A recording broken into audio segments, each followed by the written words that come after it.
kuptimin e meshtarisë e tij. Ai e kuptoi të vërtetën.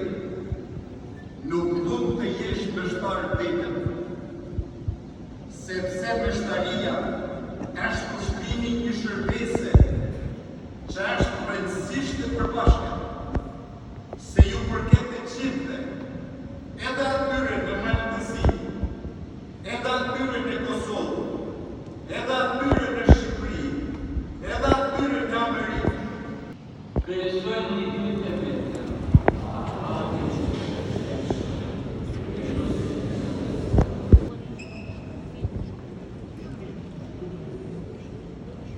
Në Ljubljanë përfundoi Fakultetin e Teologjisë dhe siç e dëgjuam gjatë predikimit, atje pikërisht në Ljubljanë janë shkruar për meshtarë.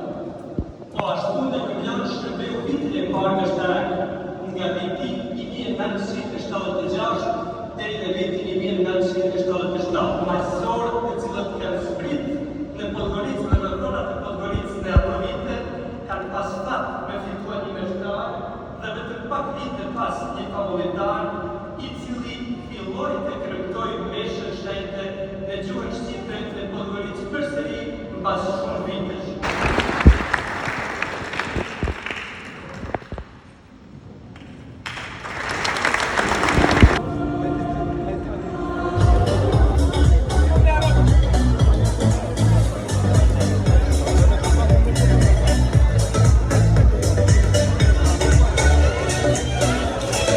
Toshit Gjolaj, i uroj 50 vjetorin e punës të tij këtu në Malësi dhe Magjer.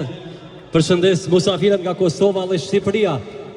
Ne shqiptarët kemi 3 fe, një pasuri shumë të madhe dhe vetëm bashkuar shkojmë përpara. Faleminderit. Tash ju ftoj pak me vallëzuar gjithëve. Hajde shkojmë. Lule, mari, lule, komen ti e ule, ti dhura këto fjall, o moj lulje bardh, jemi që